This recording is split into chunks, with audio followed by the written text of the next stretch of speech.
Hello my dear students, welcome in our home science class. हमारा lesson 11 चल रहा है, क्लास 11th का, जिसके 2 पार्ट हम कंप्लीट कर चुके हैं। आज हम इसका पार्ट 3 स्टार्ट करेंगे, जिसमें हम सोशल डेवलपमेंट और इमोशनल डेवलपमेंट के बारे में पढ़ेंगे। स्टूडेंट्स, ये चैप्टर हमारा थोड़ा बड़ा चैप्टर है, तो इसे हम 4 भागों में डिवाइड करके पढ़ेंगे, जिससे हर एक कॉन्सेप्ट आपको क्लियरली समझ आ सके। क्योंकि ये जो डेफिनेशन है, जिसमें शारीरिक विकास, भाषा का विकास, सामाजिक विकास, भावनात्मक विकास, संज्ञानात्मक विकास, जिसे हम कॉग्निटिव डेवलपमेंट कहते हैं, ये आपके आगे 12th क्लास में भी आएंगे। तो आपको ये सही प्रकार से समझ में आने चाहिए, क्योंकि ये होम साइंस की नींव है। इसी के आधार पर हम बाल विकास को इजीली समझ सकते हैं। तो आज हम सोशल डेवलपमेंट और इमोशनल डेवलपमेंट के बारे में पढ़ेंगे। यहाँ पे स्टूडेंट्स हमारा क्वेश्चन बनता है, जिसमें हम पढ़ेंगे कि सामाजिक और भावनात्मक विकास को समझाइए। सामाजिक विकास किसे कहते हैं और वो भावनात्मक विकास के साथ कहीं ना कहीं संबंध भी रखता है। यह दोनों आपस में संबंधित होते हैं। तो इस विकास को हम समझेंगे। सबसे पहले हम पढ़ेंगे कि सामाजिक विकास किसे कहते हैं। अगर हम बोलें सामाजिक विकास क्या है, तो सामाजिक विकास समाज के नियमों और सिद्धांतों का पालन करना सामाजिक विकास कहलाता है। पर अगर हम एक छोटे बच्चे के बारे में समझे, जहां से बच्चे की जीवन की शुरुआत होती है, तो उसमें सामाजिक विकास किस प्रकार होता है, आज हम यह समझने की कोशिश करेंगे। आरंभिक संबंध तथा मनोभाव, the early relationships and emotions. सबसे पहले बच्चे का रिश्ता किसके साथ जुड़ता है, तो सबसे पहले बच्चे का रिश्ता उसकी मदर के साथ जुड़ता है। बच्चा 24 घंटे अपनी मदर के साथ रहता है और वह उनके टच को समझता है, उनके फीलिंग्स को समझने लगता है, उनके साथ उसका एक सामाजिक रिश्ता बनने लगता है। शिशु तथा उसकी देखभाल करने वालों के बीच एक दूसरे के प्रति गहरा लगाव होता है। अब जो शिशु है और उसको देखभाल करने वाली अगर उसकी मदर है, उसके परिवार के दूसरे सदस्य हैं, तो उनके प्रति उसका गहरा लगाव होगा। पहले ही दिन से शिशु ऐसे व्यवहार का प्रदर्शन करता है जो देखभाल करने को सामाजिक तथा भावनात्मक अनुक्रिया के लिए प्रेरित करता है। जो देखभाल करने वाले हैं, उनके अंदर एक इमोशन का भाव विकसित हो जाता है, एक प्यार का भाव विकसित हो जाता है, और उस प्यार के लिए, उस देखभाल के साथ शिशु अनुक्रिया करता है। हमने लास्ट वीडियो में प्रतिवर्त क्रियाएं पढ़ी थी, यानी कि हम हर क्रिया के सामने एक अलग से क्रिया करते हैं, एक अनुक्रिया करते हैं। जैसे हम बच्चे के सामने अगर स्माइल करते हैं, तो बच्चा वापस से हमें मुस्कुराहट के साथ जवाब देता है। यानी वो हमारे टच को, हमारे सोशल जो सामाजिक विकास है बच्चे का, उसको वो समझने लगता है। साथ ही वयस्क व्यक्ति ऐसे विशिष्ट व्यवहार प्रदर्शित करते हैं जिनसे शिशु उनकी ओर आकृष्ट होता है। मतलब आकृष्ट होना मतलब आकर्षित होता है। अतः देखभाल करने वाले तथा बच्चे दोनों के व्यवहार इस प्रकार के होते हैं जो उन्हें एक दूसरे के साथ बातचीत करने तथा लगाव विकसित करने में सहायता करते हैं। अब आप इस पिक्चर में देख रहे हैं कि मदर है, वो बच्चे के साथ बात कर रही हैं। अब अभी बच्चे को उनके शब्द समझ में नहीं आते हैं, पर वो उनके इमोशंस को समझता है, उनके चेहरे के हाव भाव को समझता है, जेस्चर्स को समझता है, और उसी के अनुसार वह अनुक्रिया करता है। अनुक्रिया करना यानी कि वापस से रिस्पॉन्स दे रहा है। अगर मदर बच्चे के साथ खेल रही है, तो बच्चा भी वापस हंस कर, मुस्कुरा कर अपनी मदर को रेस्पॉन्सेस देता है, अनुक्रिया देता है। अब यहाँ पे आता है, जब हम सामाजिक विकास को समझते हैं, तो सबसे पहले अपनत्व की भावना का विकास। जो फॉर्मिंग अटैचमेंट्स होते हैं, वो किस प्रकार से होते हैं कि देखभाल करने वालों के साथ शिशु का काफी शारीरिक संपर्क रहता है। हम बच्चों को न केवल दैनिक क्रियाकलापों के दौरान गोद में उठाना चाहते हैं, बल्कि इसलिए भी गोद में उठाते हैं कि हमें इसमें आनंद आता है। स्टूडेंट्स, आपने देखा होगा, अगर आपके घर में कोई छोटा बच्चा है या आसपास पड़ोस में कोई छोटा बच्चा है, तो आप उसे ऑब्जर्व करिए और आप देखेंगे, जैसे ही बच्चे को गोदी लेते हैं, तो गोदी लेने से एक संपर्क स्थापित होता है, और बच्चा उस टच को, उस फीलिंग को फील करता है, और वो खुश होता है। बच्चा रो रहा होता है, मदर जाती है और उसे जैसे ही गोदी लेती है, और अपनी गोद में लेने के बाद बच्चा चुप हो जाता है। इसी प्रकार मदर को भी यह एक बहुत अच्छी अनुभूति होती है। मदर और जो देखभाल करने वाला व्यक्ति है, जब वो बच्चे को अपनी गोदी में रखता है तो उसे अच्छी अनुभूति होती है, सुखद अनुभूति होती है, प्यार की अनुभूति होती है, और बच्चा अपने आप को उस गोद में सिक्योर समझता है और उस गोद का आनंद उठाता है। शिशु को शारीरिक संपर्क के अंतर्जात की आवश्यकता होती है, तथा वह जब देखभाल करने वाले बच्चे को उठाते हैं तो वे उसकी इस आवश्यकता की पूर्ति करते हैं। इस लाइन का क्या अर्थ है, यहाँ पे बताया गया है कि ये जो अच्छी फीलिंग है ये मदर को भी होती है और बच्चे को भी होती है। यानी यहाँ पे हमारा पॉइंट बनता है कि जो देखभाल करने वाले होते हैं, शिशु का काफी शारीरिक संपर्क रहता है, और जब बच्चे को गोद में उठाया जाता है तो ये सुखद अनुभव देखभाल करने वाले व्यक्ति के लिए और बच्चे के लिए, दोनों के लिए ही बहुत आनंदमय होता है, प्यार वाला होता है, और इससे एक सामाजिक संबंध का निर्माण होता है। यहाँ पे सेकंड पॉइंट है कि जो बच्चे हैं और जो देखभाल करने वाला है वो बच्चे के साथ एक डिफरेंट भाषा का उपयोग करता है, जिसे हम क्या कहते हैं, मदरीज, यानी कि माता के समान भाषा का कहा जाता है। वयस्क व्यक्ति तथा बड़े बच्चे शिशुओं से बातचीत करते समय एक विशेष प्रकार की भाषा का प्रयोग करते हैं, जिसे माता समान कहा जाता है या मदरीज कहा जाता है। इसमें बहुत बच्चे छोटे वाक्य, सरल शब्द, आवाज के कुछ उतार चढ़ाव तथा ध्वनियां शामिल है। ऐसी भाषा शिशु को प्रसन्न करती है। वह कुकू करके अनुक्रिया करता है। अनुक्रिया मतलब वापस से रेस्पॉन्सेस देता है। आप पिक्चर में देखेंगे कि मदर है, वो बच्चे को गोदी में लेके उससे बात करने की कोशिश कर रही है, और बच्चा एक डिफरेंट तरह की भाषा निकालता है, अपने मुंह से कुछ शब्दों का उपयोग करता है और मदर को रेस्पॉन्स देता है, और यह मैसेज कन्वे करता है कि वो बहुत खुश है अपनी मदर के साथ में और देखभाल करने वाले व्यक्ति के साथ में। हम शिशु को देखकर मुस्कुराते हैं तथा शिशु हमें देखकर भी मुस्कुराता है। यानी जैसा बच्चे को एनवायरनमेंट दिया जाएगा, जैसा खुशहाल एनवायरनमेंट बच्चे को दिया जाएगा, बच्चा वैसा ही रिस्पॉन्स वापस देता है। देखभाल करने वाले शिशु को निरंतर देखना पसंद करते हैं, जिससे देखभाल करने वाले तथा शिशु के बीच में एक संचार स्थापित हो जाता है, यानी कम्युनिकेशन स्थापित हो जाता है। मदर अलग अलग नामों से अपने बच्चों को पुकारती है, बच्चे को पुकारती है, और बच्चा उस नाम की आवाज सुन के वापस से रेस्पॉन्स करता है। इस समय बच्चा इतना छोटा होता है कि उसके पास शब्द नहीं होते हैं अपने, पर फिर भी एक कम्युनिकेशन प्रोसेस स्टार्ट हो चुका होता है, जिसमें हाव भाव के द्वारा और जब मदर गोदी में लेती है उसके द्वारा बच्चा खुश होता है और अपनी फीलिंग अपनी मदर के साथ शेयर करता है। इस प्रकार परस्पर एक दूसरे को देखना दोनों के बीच एक कड़ी स्थापित करने में सर्वाधिक महत्वपूर्ण है, तथा यह सामाजिक भावनात्मक परस्पर क्रियाओं यानी कि सोशल इमोशनल इंटरेक्शन के प्रथम स्वरूपों में से एक है। तो यहाँ पे आपसे पूछा जा सकता है कि पहला स्टेप क्या है सामाजिक और भावनात्मक क्रिया का। तो पहला स्टेप है कि जो मदर है वो अपनी गोदी में बच्चे को लेती है, इससे बच्चे को भी प्यार की अनुभूति होती है, उसे एक सुखद अनुभूति होती है, वो अपने आप को उस गोद में सिक्योर महसूस करता है और अपनी भाषा के द्वारा एक संचार स्थापित कर लेता है।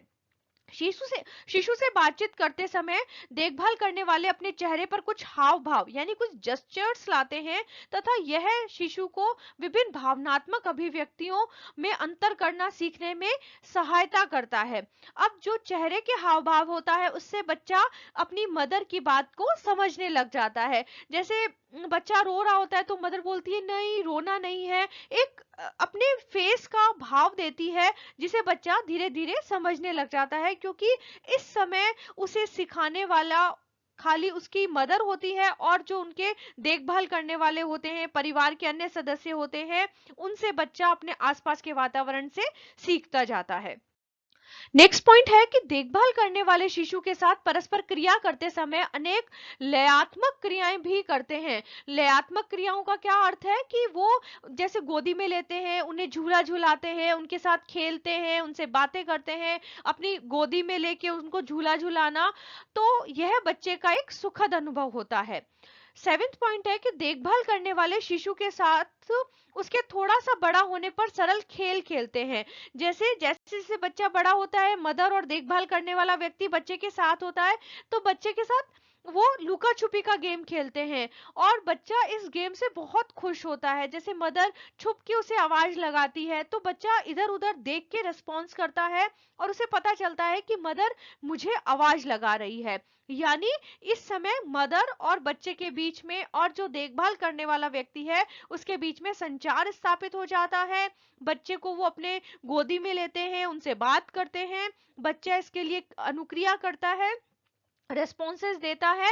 इस प्रकार बच्चे का सामाजिक और भावनात्मक विकास हो रहा होता है। जिस प्रकार देखभाल करने वाले शिशु के साथ संचार करते हैं यानी कम्युनिकेशन करते हैं, शिशु भी सामाजिक संपर्क यानी सोशल कांटेक्ट बनाने के लिए व्यवहार आरंभ करता है। आप देखेंगे कि जैसे ही मदर बच्चे के पास में आती है और बच्चे अपना दोनों हाथ मदर की तरफ करके यह संदेश देता है कि अब मुझे गोदी में उठा लो, या किसी के पास भी जैसे बच्चा लेटे लेटे उसको लगता है कि अब बहुत देर हो गई है तो वो अपने दोनों हाथ अपनी मदर के सामने करता है और यह संदेश देता है कि अब उसे गोदी में उठा लेना चाहिए।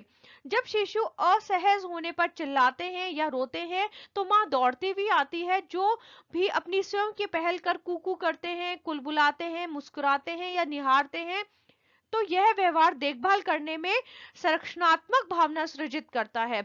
यानी बच्चे को फील होता है कि मैं जिस गोदी में हूं वहां पे मैं बिल्कुल सुरक्षित हूं, और यह एक संरक्षणात्मक भाव यानी कि बच्चे को एक सपोर्ट मिलता है, यह भावना विकसित होती है और बच्चा इसमें विभिन्न प्रकार के रेस्पॉन्सेस देता है, अनुक्रिया करता है, अपने मुंह से कुछ शब्दों को निकालता है, मुस्कुराता है, हंसता है, जो कि आपको पिक्चर में भी नजर आ रहे हैं।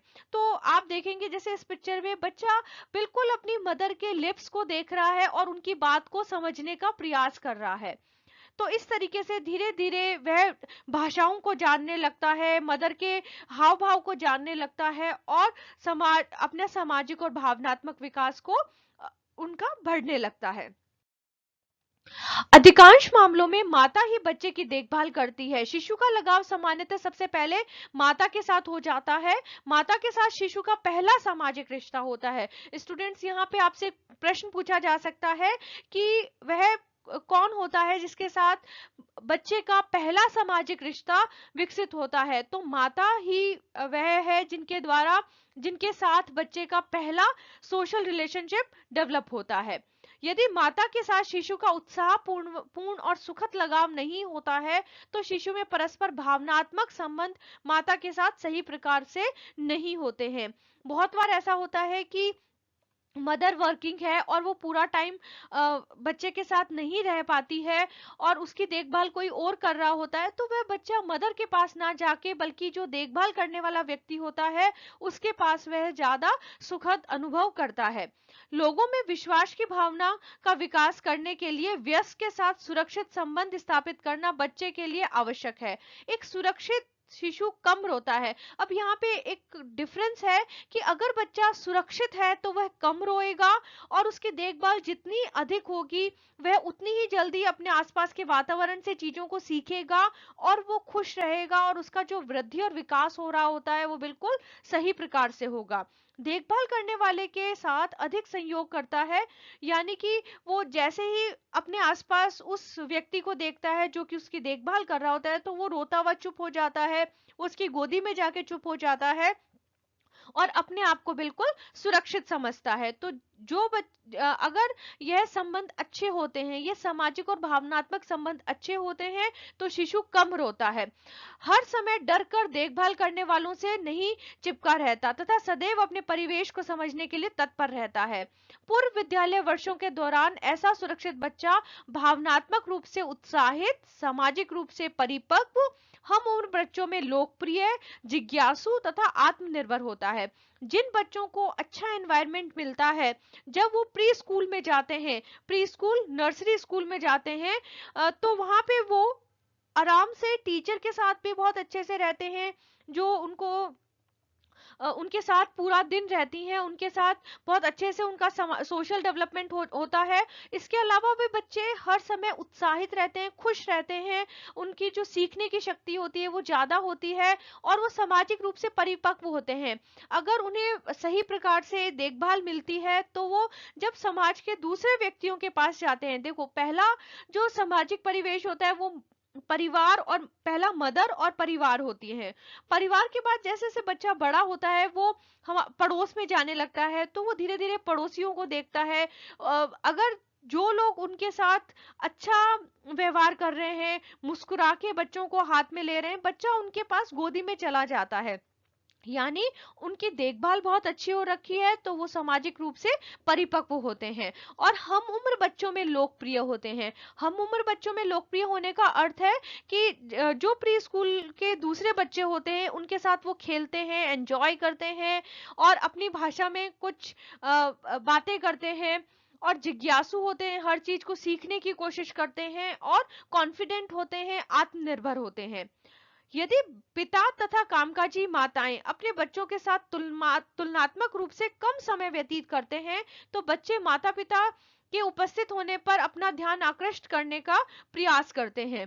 क्योंकि बच्चों के साथ अगर माता पिता नहीं होते हैं, वो अगर मदर हैं वो वर्किंग वुमेन है और पिता थोड़े से समय के लिए काम के बाद घर आते हैं, तो बच्चों को लगता है कि वो हमारे साथ ज्यादा से ज्यादा अपना टाइम स्पेंड करें, जो कि बच्चों को बहुत सुखद अनुभव देता है। अतः देखभाल करने वालों द्वारा बच्चे के साथ बिताए गए समय की गुणवत्ता है जो अधिकांशतः देखभाल करने वाले और बच्चे के बीच लगाव का निर्धारण करती है। इस लाइन का क्या अर्थ है स्टूडेंट्स? इसका अर्थ है कि हम बच्चों को जितना ज्यादा हमारा समय देंगे, अपना टाइम देंगे, बच्चों के साथ हमारा लगाव उतना ही ज्यादा बढ़ेगा और बच्चा अपने आप को कॉन्फिडेंट समझेगा, आत्मनिर्भर समझेगा और उसका जो सोशल डेवलपमेंट है वो बहुत अच्छा होगा। यदि बच्चा किसी डे केयर सेंटर में जाता है जहां उसकी अच्छी तरह से देखभाल होती है, जिसमें सामाजिक पारस्परिक क्रिया, खेलना तथा आराम करना शामिल है, तो वह वहां देखभाल करने वालों के साथ सकारात्मक संबंध बना लेता है। यानी कि बच्चों को अगर बहुत अच्छा एनवायरनमेंट मिल रहा होता है तो वो वहां पे कंफर्टेबल होते हैं और वो वहां पे सारा टाइम ऐसा नहीं है कि वो रोना शुरू कर देते हैं। वो तो जब तक उनको उनकी मदर नजर आती है जब तक तो वो रोते हैं, जैसे ही मदर उनको डे केयर सेंटर में छोड़ के जाती है उसके बाद वो बच्चे इजीली उस एनवायरनमेंट में खेलना शुरू कर देते हैं और अपने साथ के जो बच्चे होते हैं उनके साथ खेलते हैं और जो उनके देखभाल करने वाले होते हैं उनके साथ भी वो एक पॉजिटिव रिलेशनशिप डेवलप कर लेते हैं। नेक्स्ट पॉइंट इज बाल मनोभाव। बाल मनोभाव है कि छोटे बच्चों द्वारा दर्शाए जाने वाले मनोभावों के संबंध में शोधकर्ताओं के बीच संवाद है। इससे पहले हमने सोशल डेवलपमेंट के बारे में पढ़ा, अब हम इमोशनल डेवलपमेंट के बारे में पढ़ेंगे, यानी कि भावनात्मक विकास के बारे में पढ़ेंगे। हम थोड़ा सा जो हमने पुराना लास्ट स्लाइड में पढ़ा है हम उसे याद कर लेते हैं, समझ लेते हैं। लास्ट स्लाइड में हमने सोशल डेवलपमेंट के बारे में पढ़ा, जिसमें हमने पढ़ा कि सबसे पहला जो सामाजिक विकास होता है वो बच्चे का माता के साथ होता है या उस व्यक्ति के साथ होता है जो कि उनकी देखभाल कर रहा होता है। वो उनके पास उनकी गोद में जितने समय तक रहता है, मदर उसको जितना टाइम देती है, बच्चा उतना ही कॉन्फिडेंट होता है, कंफर्ट जोन में रहता है और वो एक सुखद अनुभव प्राप्त करता है। और ऐसे बच्चों का वृद्धि और विकास बहुत अच्छा होता है जिन्हें मदर प्रॉपरली अपना टाइम दे रही होती है और परिवार के दूसरे सदस्य अपना समय दे रहे होते हैं, तो बच्चे का सामाजिक विकास बहुत अच्छा होता है। अब हम भावनात्मक विकास की बात करेंगे कि बच्चे अलग अलग भावों को किस प्रकार समझते हैं और प्रदर्शित करते हैं और अपना मैसेज देते हैं। तो छोटे बच्चों द्वारा दर्शाए जाने वाले मनोभावों के संबंध में शोधकर्ताओं के बीच में विवाद है, यानी जो रिसर्च करते हैं चाइल्ड डेवलपमेंट के अंदर, वो कहते हैं क्योंकि हमें बच्चे के चेहरे के भावों तथा अंदर के भावनाओं के बीच एकदम सही संबंध की जानकारी नहीं है, तथापि शिशु उन मनोभाव का अनुभव करते हैं। इस लाइन का अर्थ है कि हमें नहीं पता चलता है कि जो बच्चा भाव दे रहा है, जो एक्सप्रेशन दे रहा है, तो उसके मन में क्या चल रहा होता है, क्योंकि इस समय बच्चा इतना छोटा होता है कि वो शब्दों के द्वारा कुछ भी नहीं बता पाता है। हम प्रसन्नता, दुख, परेशानी, क्रोध, गुस्सा, ये जो सारे भाव हैं, इसे हम भावनात्मक विकास कहते हैं। कि एक समय में बच्चा अपने खुश रहना, अपने दुख को को बताना, परेशान होना, क्रोध करना, ईर्ष्या करना, गुस्सा करना, ये भाव जो प्रदर्शित करता है, इसे हम भावनात्मक विकास कहते हैं। धीरे धीरे यह भाव प्रसन्नता, रुचि, उत्तेजना, दुख, अस्वीकरण तथा भय में अलग अलग हो जाते हैं। यानी कि ये जो इमोशन है, जैसे जैसे बच्चा बड़ा होता है, ये इमोशन चेंज होने लग जाते हैं। अब बच्चा अपने परिवार के साथ खुश रहता है, फिर अगर जो चीज वह मांग रहा होता है, अगर वो नहीं देते हैं हम उसे, तो वो रोना शुरू कर देता है। तो इस तरीके से वो अलग अलग भाव प्रदर्शित करता है। लगभग 6 माह की आयु के आसपास बच्चा और परिचित के बीच भय दर्शाता है तथा उसके पास जाने पर वह परेशान भी हो जाता है और रोने लगता है। इस लाइन का अर्थ है कि बच्चा जो है वो अपनी मदर के पास रहता है, और जब कोई दूसरा अपरिचित व्यक्ति उसके पास आता है तो वह भय प्रदर्शित करने लगता है, वो उनके पास नहीं जाना चाहता है और वो परेशान हो जाता है। बच्चा अपनी मदर के पास रहना चाहता है। पर धीरे धीरे जो अपरिचित व्यक्ति है, बच्चा उसको बार बार जब देखता है तो वो परिचित हो जाते हैं और थोड़े समय के बाद वो उनके पास जाना शुरू कर देते हैं। ऐसा इस कारण से है कि बच्चे में अपरिचित से एक बार डर जाने पर लोगों को पहचानने की क्षमता विकसित हो जाती है, और इसे अजनबी को देखने पर होने वाली उत्सुकता कहा जाता है। एक बार बच्चे को कोई भी व्यक्ति अपरिचित लगता है, पर जैसे जैसे वो बार बार उसको देखता है, वो उसके पास जाने लग जाता है। इसका एक छोटा सा एग्जांपल है कि जैसे एक बच्चा है, उसके घर में कोई गेस्ट आते हैं, तो वो थोड़े समय तक तो उनके पास नहीं जाता और मदर की गोदी में ही रहता है। पर थोड़ा समय होने के बाद जब वो उनसे बात करते हैं, उसके साथ खेलते हैं, मुस्कुराहट देते हैं, तो बच्चा उनको पहचानने लग जाता है और जो अपरिचित का भय है वो बच्चे का खत्म हो जाता है और फिर उनके साथ खेलने लगता है। परेशानी में यह भावना 8 से 12 माह की आयु में के आसपास अपनी चरम सीमा तक होती है तथा 15 से 18 माह की आयु में यह भावना लुप्त हो जाती है। जैसे 1 साल का और 1.5 साल का जो बच्चा होता है, उसकी मदर अगर कहीं बाहर जा रही होती है और वो अपनी मदर को बाहर जाते हुए देख लेता है, तो वो रोना शुरू कर देता है और वो कहता है मैं भी मदर के साथ जाऊंगा। पर जैसे जैसे बच्चा बड़ा होता है, उसको पता होता है कि मेरी मदर थोड़ी देर में वापस घर आ जाएंगी, तो वो धीरे धीरे ये जो भावना होती है वो कम होने लग जाती है। बच्चा वातावरण में समझने लग जाता है कि उसकी मदर है वो थोड़े ही समय के लिए उनकी आंखों से ओझल हुई है, फिर से वो वापस आ जाएंगी, तो वो थोड़ा कंफर्टेबल होने लग जाता है। अजनबी को देखने पर उत्सुकता उभरने के कुछ समय पश्चात शिशु में बिछुड़ने की चिंता विकसित हो जाती है, अर्थात देखभाल करने वालों से बिछुड़ जाने का भय है जिसके साथ उसका लगाव है, उस समय परेशान हो जाते हैं जब माता उसकी दृष्टि से ओझल हो जाती है। जैसे वर्किंग वुमेन है या मदर को मार्केट जाना है, तो बच्चा एक बार रोना शुरू कर देता है और वो कहता है, वो जिद करता है कि मुझे अपनी माता के मम्मा के साथ ही जाना है। पर जैसे ही उनकी उसकी मदर उसकी दृष्टि से हट जाती है, उसकी आंखों के सामने से हट जाती है, थोड़ी देर बाद वो वापस नॉर्मल हो जाता है, पर उस समय उसे बिछुड़ने का डर लगता है कि कहीं मुझे मेरी मदर छोड़ के ना चली जाए। यह भय 12 से 18 माह की आयु के दौरान अपनी चरम सीमा पर होता है और लगभग 20 से 24 माह की आयु में दूर हो जाता है। यह उल्लेख करना महत्वपूर्ण है कि सभी बच्चे सभी स्थितियों में समान रूप से परेशान नहीं होते। स्टूडेंट्स, यहाँ पे यह जानना जरूरी है कि एक बच्चे को जैसा एनवायरनमेंट मिलता है वह वैसे ही सीखता है। अगर जरूरी नहीं है कि सारे बच्चे एक जैसे रेस्पॉन्सेस देंगे। कुछ बच्चे होते हैं वो किसी के पास भी जाने से डरते नहीं है, वो इजीली किसी की भी गोदी में चले जाते हैं। पर कुछ बच्चे होते हैं जो कि अपनी मदर के पास ही रहना चाहते हैं। अगर मैं इसे दूसरे तरीके से देखूं, तो जो न्यूक्लियर फैमिली में बच्चे रहते हैं वो सिर्फ अपने पेरेंट्स को ही देखते हैं, पर जो जॉइंट फैमिली में रहते हैं उनका परिवार बड़ा होता है, तो उनकी जो उनका वातावरण अलग होता है, तो वो इस स्थिति में बच्चे रोते नहीं हैं और वो किसी के भी पास चले जाते हैं। वो कभी दादा के पास जाते हैं, कभी अपनी ग्रैंड फादर ग्रैंड मदर के पास जाते हैं, चाचा चाची के पास जाते हैं, बड़े भाई बहन के पास जाते हैं। तो इस प्रकार वो अलग अलग लोगों के पास जाते हैं और पूरा खेलते हैं, उनके साथ एंजॉय करते हैं। उनके पूर्व अनुभव, आदतों तथा उनके आसपास अन्य लोगों की प्रवृत्ति के अनुरूप इसमें विभिन्नता होती है। अगर बच्चे कम लोगों को देखते हैं तो उनका सोशल विकास, जो सोशल डेवलपमेंट है वो थोड़ा कम होता है, वो अपनी मदर के पास ही रहना पसंद करते हैं। पर अगर फैमिली बड़ी है, परिवार के अलग अलग व्यक्तियों के साथ बच्चा खेल रहा है, तो वो जब बाहर के वातावरण में जाता है तो वो रोता नहीं है और सबके साथ एंजॉय करता है। नेक्स्ट पॉइंट है कि माता पिता द्वारा बच्चों के पालन पोषण की विधियां समझाइए। सबसे पहले हमने सोशल डेवलपमेंट की बात की, सामाजिक विकास की बात कही, फिर हमने इमोशनल डेवलपमेंट की बात कही। अब हम माता पिता का के पालन पोषण की जो विधियां हैं उसको जानेंगे, क्योंकि प्रत्येक बच्चे के लिए अलग अलग परिवार का वातावरण होता है। वहां पे माता पिता के द्वारा बच्चों के साथ अलग अलग व्यवहार किया जाता है। इस प्रकार जो व्यवहार किया जाता है हम उसे समझेंगे कि जो अभिभावक हैं वो अपने बच्चों का पाल पोस कर बड़ा करते हैं, तो इस प्रक्रिया को बच्चे का लालन पालन करना कहा जाता है।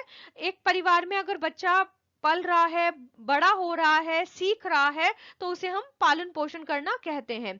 माता पिता अपने बच्चों का लालन पालन किस प्रकार करते हैं, इस बात का बच्चों के व्यक्तित्व पर उल्लेखनीय प्रभाव पड़ता है।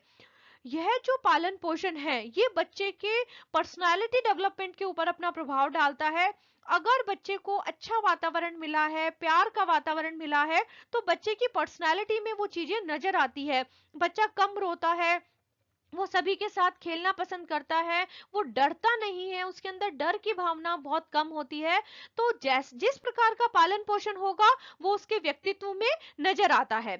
हम सब उसी प्रकार का व्यवहार करना सीखते हैं जैसा हमारे समाज में उपयुक्त माना जाता है। हम यह अपने माता पिता तथा अपना आसपास के लोगों के द्वारा प्रत्यक्ष रूप से कहने पर अथवा अप्रत्यक्ष रूप से दूसरों को उस तरीके से व्यवहार करते हुए देखने के परिणाम स्वरूप सीखते हैं। अब बच्चे को कोई भी चीज सिखाई नहीं जाती है, वह जो अपने आसपास के वातावरण में देखेगा वैसा ही सीखेगा।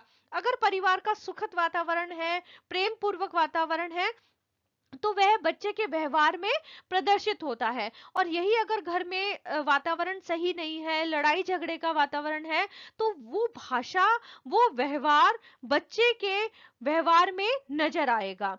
इसीलिए कहा जाता है कि बच्चा जो होता है वो देख के सीखता है। तो बच्चे के सामने हमेशा सही व्यवहार किया जाना चाहिए। हम जिन शब्दों का उपयोग कर रहे हैं वो बिल्कुल सही होने चाहिए, क्योंकि हमारे शब्द यानी जो बड़े हैं परिवार के, उन्हीं के शब्द बच्चों की भाषा में थोड़े समय के बाद नजर आने लगते हैं। अतः हमें सही प्रकार का व्यवहार बच्चों के साथ करना चाहिए। वह प्रक्रिया जिसके द्वारा बच्चे ऐसे व्यवहार, कौशल, मान्यताएं, धारणाएं तथा मानक सीखते हैं जो उनकी संस्कृति से लाक्षणिक, उपयुक्त तथा वांछनीय यानी कि एप्रोप्रिएट और डिजायरेबल होते हैं, समाजीकरण कहलाता है। स्टूडेंट्स ये डेफिनेशन आप याद कर लीजिएगा। समाजीकरण की परिभाषा आपसे पूछी जा सकती है। तो समाज के द्वारा जो बच्चे होते हैं वो व्यवहार सीखते हैं, स्किल्स यानी बिहेवियर में चेंज आता है, उनके स्किल्स डेवलप होते हैं, वो उन मान्यताओं को सीखते हैं, उन धारणाओं को सीखते हैं, उस बिहेवियर को सीखते हैं जो कि उनकी संस्कृति में एप्रोप्रिएट होती है और डिजायरेबल होती है। इसे हम क्या कहते हैं, समाजीकरण कहते हैं। इसकी सीधी सी भाषा यह है कि एक समाज में रह के, परिवार में रह के बच्चा अपने व्यवहार कौशल में गुणों को सीखता है और वह उन संस्कृति, अलग अलग संस्कृति में ये अलग अलग होते हैं, तो वह अपनी संस्कृति के अनुसार अपने व्यवहार कौशल, मान्यताएं और धारणाओं का विकास करता है, जिसे हम समाजीकरण कहते हैं। समाजीकरण के लक्ष्य अर्थात हम अपने बच्चे को क्या सिखाना चाहते हैं तथा उससे क्या सीखने की उपेक्षा करते हैं। मतलब हम बच्चे से क्या चाहते हैं, हम बच्चे से कैसा व्यवहार चाहते हैं। प्रत्येक संस्कृति में, यहाँ तक कि हर परिवार में भिन्न भिन्न होते हैं। एक बच्चा भी अपने लिए रेस्पेक्ट चाहता है और जो पेरेंट्स होते हैं वो भी चाहते हैं कि हमें रेस्पेक्ट मिले। तो हम उन्हें जैसा व्यवहार सिखाएंगे, जैसे स्किल्स सिखाएंगे, वैसा ही बच्चा भी हमसे चाहेगा और हम भी बच्चे से चाहेंगे। तो ये सब संस्कृतियों में अलग अलग होता है, सभी संस्कृतियों में अलग अलग भाषा का उपयोग किया जाता है, अलग अलग जो जिस प्रकार की संस्कृति होती है बच्चे वही सीखते हैं। और प्रत्येक परिवार का जो वातावरण होता है वो अलग अलग होता है। जैसा वातावरण परिवार में बच्चों को दिया जाएगा, बच्चे अपने व्यवहार में, अपने कौशल में उसी व्यवहार को अडॉप्ट करते हैं, उसी व्यवहार को सीखते हैं। इसे बच्चे का समाजीकरण कहते हैं। नेक्स्ट क्वेश्चन है, अभिभावकों द्वारा बच्चों के प्रति दर्शाए जाने वाले अनेक व्यवहारों को समझाइए। अभिभावकों द्वारा बच्चों के प्रति दर्शाए जाने वाले कौन से व्यवहार हैं? उत्साह, प्यार तथा स्नेह की मात्रा में भिन्नता होती है। इस प्रकार हम उत्साह तथा अपेक्षा की निरंतरता के दो छोर मान सकते हैं तथा अधिकांश अभिभावक इस रेखा पर अलग अलग बिंदुओं पर होते हैं। इस लाइन का क्या अर्थ है स्टूडेंट्स? इसका अर्थ है कि कुछ पेरेंट्स होते हैं वो तो अपनी बात को बच्चों को जब सिखा रहे होते हैं तो प्यार से, उत्साह से सिखाते हैं, पर कुछ पेरेंट्स होते हैं जो कि अपने उनको उनको उनका जो सिखाने का तरीका होता है बच्चों का, वो थोड़ा सा अलग होता है। इस आधार पर पेरेंट्स को दो भागों में बांटा गया है कि एक पेरेंट्स हैं वो तो प्रतिबंधात्मक होते हैं, यानी हर चीज में वो एक प्रतिबंधता डाल देते हैं, रिस्ट्रिक्टिव एनवायरनमेंट डेवलप कर देते हैं कि माता पिता में इस अर्थ में भी विभिन्नता होती है कि वे अपने बच्चों को अनेक व्यवहारों के प्रति कितने प्रतिबंधात्मक या अनुमति देने वाले होते हैं। प्रतिबंधात्मक माता पिता अपने बच्चों पर अनेक नियम लगाते हैं। प्रतिबंध लगाना यानी कि नियम लगाना। जैसे बहुत सारे पेरेंट्स होते हैं वो कहते हैं कि भाई आपको 3 घंटे पढ़ना है तो आपको पढ़ना है, आपको सिर्फ आधा घंटा खेलना है तो खेलना है। अब जो वो चाहते हैं कि अगर हमने 3 घंटे बोला है तो बच्चा उस बात को फॉलो करे, उसे समझे और उस अनुमति को स्वीकार करें। यानी वो बच्चे के ऊपर प्रतिबंध लगा देते हैं और जो वो रूल्स लगाते हैं वे चाहते हैं कि हमारे बच्चे उन रूल्स को फॉलो करें और उनको अडॉप्ट करें। जबकि अनुमति देने वाले माता पिता केवल थोड़े से ही नियम लगाते हैं तथा अपने बच्चे को अक्सर अपने निर्णय लेने की अनुमति देते हैं। इस प्रकार प्रतिबंधात्मक अनुमतिदाता माता पिता द्वारा बच्चों का पालन पोषण करने का एक अन्य पहलू है। और कुछ पेरेंट्स ऐसे होते हैं जो चाहते हैं कि उनके बच्चों को थोड़ा फ्री छोड़ा जाए और बच्चे अपने डिसीजन खुद लेने की उन्हें अनुमति देते हैं। तो इस प्रकार दो प्रकार के पेरेंट्स हैं। एक पेरेंट्स हैं जो कि बच्चों के ऊपर प्रतिबंधात्मक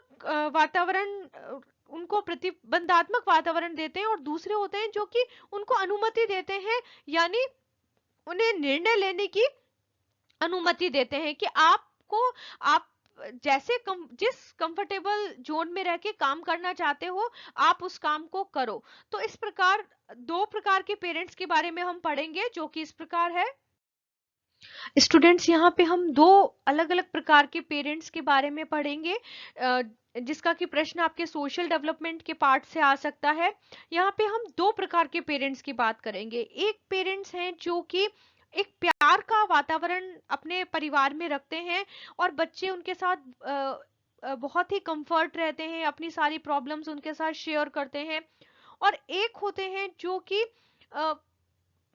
शक्ति उन्मुख होते हैं, मतलब वो अपने पावर ओरिएंटेड होते हैं, वो चाहते हैं कि हम जो बात कहें बच्चा उसी को माने, उसी के अनुसार अपना व्यवहार करे। तो यहाँ पे हम दो प्रकार के पेरेंट्स के बारे में पढ़ेंगे। पहला है अफेक्शन ओरिएंटेड डिसिप्लिनिंग अप्रोच, यानी स्नेहोन्मुखी अनुशासनात्मक दृष्टिकोण। कुछ माता पिता अपने बच्चों को अनुशासित करने के लिए बच्चों को उनके कार्यों के परिणाम समझाते हैं। मतलब ऐसे पेरेंट्स होते हैं जो कि इस प्रकार से सिखाते हैं कि भाई अगर आप नहीं पढ़ोगे तो ये हो जाएगा, अगर आप पढ़ोगे तो ऐसा होगा। यानी वो दो अंतर दिखा देते हैं अच्छाई और बुराई के बीच में और उसका परिणाम समझाते हैं तथा उनके साथ तर्क करते हैं ताकि वे उनको अनुपयुक्त कार्य करने से रोक सके। वह अपने अनुशासन में कठोर होते हुए भी बच्चे के साथ स्नेह और कोमल व्यवहार करते हैं। यानी ये पेरेंट्स जो होते हैं वो अपने बच्चों को एक प्यार का वातावरण देते हैं, स्नेह भरा वातावरण देते हैं और एक सॉफ्ट बिहेवियर उनके साथ करते हैं, कोमल व्यवहार करते हैं, जिसमें कि वो बच्चों को उनके किसी भी गलत और सही बात के परिणामों के बारे में बताकर वैसा व्यवहार उन बच्चों के अंदर लाने की कोशिश करते हैं जिसे बच्चा प्रेम पूर्वक समझता है। और इस प्रकार के पेरेंट्स को हम स्नेहोमुखी पेरेंट्स कहते हैं, यानी कि ऐसे जो पेरेंट्स होते हैं वो प्यार से हर बात को समझाते हैं, ये अनुशासन भी रखते हैं, पर जो डिसिप्लिन ये रखते हैं, ये जिस तरीके से अपने बच्चों को सिखाते हैं, वो जो दृष्टिकोण होता है उसे हम अफेक्शन ओरिएंटेड डिसिप्लिनिंग अप्रोच कहते हैं। अब जो दूसरे तरीके के पेरेंट्स होते हैं वो बच्चों के ऊपर शक्ति करते हैं, यानी कि पावर ओरिएंटेड अप्रोच करते हैं। दूसरी ओर कुछ माता पिता अपने बच्चों को कोई कारण बताए बिना उन्हें किसी विशिष्ट तरीके से व्यवहार करने से रोकने के लिए आदेश देते हैं। वह बच्चों को धमका भी सकते हैं और शारीरिक दंड का भी प्रयोग करते हैं। तो इस प्रकार से हमें बच्चों के साथ शारीरिक दंड का प्रयोग नहीं करना चाहिए। पेरेंट्स को चाहिए कि वो बच्चों को हर बात प्यार से प्रेम पूर्वक समझाए जिससे कि बच्चा समझ सके। इस प्रकार के जो पेरेंट्स होते हैं उन्हें शक्ति उन्मुख अनुशासनात्मक दृष्टिकोण कहा जाता है। मतलब वो अनुशासन के साथ ही अपने बच्चों के ऊपर शक्ति करते हैं, उनको धमकाते हैं और उन्हें शारीरिक दंड देते हैं। तो इस प्रकार ये दो प्रकार के पेरेंट्स होते हैं, बच्चे इन्हें देखते हैं और वैसा ही व्यवहार वो करने लगते हैं। अतः हम कह सकते हैं कि माता पिता और देखभाल करने वाले अपने बच्चों में उन गुणों को तभी डाल सकते हैं जब वे स्वयं अपने आचरण में अपनाए। बच्चों को अनुशासित करने के लिए दंड, खास तौर पर शारीरिक दंड का प्रयोग ना करें। यानी कि किसी भी पेरेंट्स को बच्चों को दंडित नहीं करना चाहिए और उन्हें शारीरिक रूप से फिजिकली जो पनिश नहीं करना चाहिए, तथा वांछनीय व्यवहार निर्दिष्ट करने के लिए स्पष्टीकरण का सहारा लें।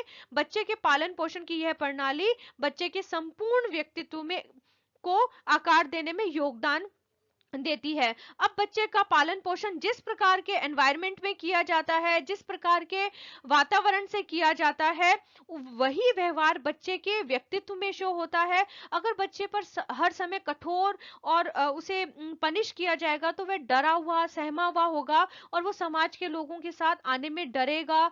तो ऐसी भावना का विकास नहीं करना चाहिए और बच्चों को कभी भी शारीरिक रूप से दंडित नहीं किया जाना चाहिए। तो इस प्रकार हमने दो प्रकार के पेरेंट्स के बारे में पढ़ा। एक वो पेरेंट्स होते हैं जो प्यार से और किसी भी बात के पॉजिटिव और नेगेटिव दोनों रिजल्ट्स के साथ बच्चे को हर बात समझाते हैं, और दूसरे जो होते हैं वो शारीरिक दंड का प्रयोग करते हैं और बच्चों को धमकाते हैं और ऑर्डर देते हैं। तो जिस प्रकार का वातावरण हम बच्चों को देंगे वैसा ही वातावरण बच्चे के व्यवहार में हमें नजर आएगा। नेक्स्ट है भाई बहनों तथा मित्र मंडली के साथ संबंध। हमारे देश में अधिकांश परिवारों में एक से अधिक बच्चे होते हैं और भाई बहन एक दूसरे के विकास को प्रभावित करते हैं। यानी बच्चा जो अपने बड़े भाई बहन से को देख रहा होता है वैसे ही वो सीखता है। भाई बहनों के बीच सकारात्मक संबंध बच्चों को भावनात्मक समर्थन तथा प्रोत्साहन प्रदान करता है, क्योंकि वे एक दूसरे के साथ खेलते हैं, उनको विशेष बातें बताते हैं और आपस में साझेदारी करते हैं। जो सिबलिंग्स होते हैं, भाई बहन होते हैं, वो पॉजिटिव एटीट्यूड बच्चों को सिखाते हैं और जो बच्चे होते हैं वो अपने बहन भाई के साथ इमोशनली अटैच होते हैं, वो उनके साथ पूरा समय बिताते हैं, उनके साथ खेलते हैं और अपनी बातें उनके साथ शेयर करते हैं। बड़े भाई बहन व्यवहार का एक मानक निर्धारित करते हैं जिनका छोटे भाई बहन अनुसरण करते हैं। यानी कि जैसा व्यवहार बड़े भाई बहन छोटों के साथ करते हैं वैसा ही वो सीखते हैं। अब इस लाइन से हमें यह समझना चाहिए स्टूडेंट्स कि आपके घर में भी अगर छोटे भाई बहन हैं तो आप उनके साथ प्यार से व्यवहार करें, उनको हर चीज आराम से सिखाएं, क्योंकि जैसा व्यवहार आप उनके साथ करेंगे वो भी आपके साथ वैसा ही प्रेम पूर्वक व्यवहार करेंगे। भाई बहन के संबंधों में परस्पर विरोध, प्रधानता यानी वो डोमिनेट करते हैं, प्रतिस्पर्धा होती है, कंपटीशन होता है, प्रतियोगिता होती है तथा माता पिता उनके बीच एक बंधन का सृजन करने में महत्वपूर्ण भूमिका निभाते हैं। अब जो सिबलिंग्स होते हैं, भाई बहन होते हैं, वो एक दूसरे में से लड़ते भी हैं, उनकी बातों में विरोध भी होता है और वो अपनी बात मनवाना चाहते हैं कि नहीं, अगर मैंने ऐसे कह दिया क्योंकि मैं बड़ा हूं तो वो ही काम होना चाहिए। पर जो पेरेंट्स का रोल है वो इस प्रकार होता है कि वो उन दोनों की लड़ाई को शांत करने का काम करते हैं और उनके बीच में एक बंधन स्थापित करने की कोशिश करते हैं कि दोनों में अच्छा, दोनों के साथ का आपस में जो व्यवहार है वो बहुत अच्छा हो सके। जैसे जैसे बच्चा बड़ा होता है उसका जो फ्रेंड सर्कल है और जो उनके समान आयु वर्ग के बच्चों का महत्व उनके जीवन में बढ़ता जाता है। अब बच्चा स्कूल जाता है और वो जैसे जैसे बड़ा होता जाता है उसका जो फ्रेंड सर्कल है वो जैसा होगा, बच्चे के व्यवहार में और उसकी भाषा में उसका इम्पैक्ट नजर आने लगता है और वो उनसे बहुत कुछ सीखने लगता है और अपने जीवन को आगे बढ़ाता है।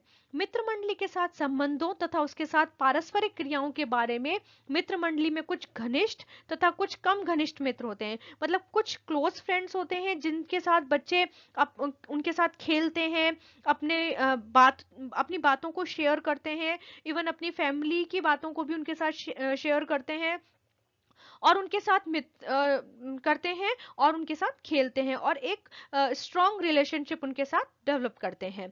उनके साथ मित्रता बच्चे के सामाजिक और भावनात्मक विकास में योगदान करती है। तो यहाँ जो पेरेंट्स हैं वो किस तरीके का बिहेवियर करते हैं, उनके टीचर्स किस तरीके का बिहेवियर करते हैं, उनके जो भाई बहन हैं, उनके जो फ्रेंड सर्किल है, उनका बच्चों के साथ किस तरीके का व्यवहार है, ये सभी बातें एक विशेष महत्व रखती है बच्चे के सामाजिक और उसके भावनात्मक विकास में। स्टूडेंट्स, यहाँ पे हमने सोशल इमोशनल डेवलपमेंट के बारे में पढ़ा कि जन्म के बाद से लेके जब बच्चा स्कूल जाने लगता है और बड़ा होता है तो उसके व्यवहार में उसके उसके अंदर जो सोशल और इमोशनल डेवलपमेंट होता है वो किस प्रकार होता है, हमने इसके बारे में जाना। अब जो फोर्थ पार्ट है उसमें हम संज्ञानात्मक विकास के बारे में पढ़ेंगे, यानी कॉग्निटिव डेवलपमेंट के बारे में पढ़ेंगे। मैं आपके लिए नेक्स्ट पार्ट लेके आती हूँ, जब तक आप इसके नोट्स बनाएं, इसको समझें और आप जितना भी मैंने पढ़ाया है उसको अपने आसपास के एनवायरनमेंट में ऑब्जर्व करें। आपको कोई भी लाइन रटने की जरूरत नहीं पड़ेगी, यह सारा आपको बहुत इजीली समझ में आएगा। तो यहाँ पे मैं आप जब तक मैं आपके लिए नेक्स्ट वीडियो लेके आती हूँ, जब तक आप इसके नोट्स बनाएं, इसे याद करें और इसे बार बार सुने, जिससे कि आपको ये टॉपिक पूरा क्लियर हो जाएगा। Thank you very much.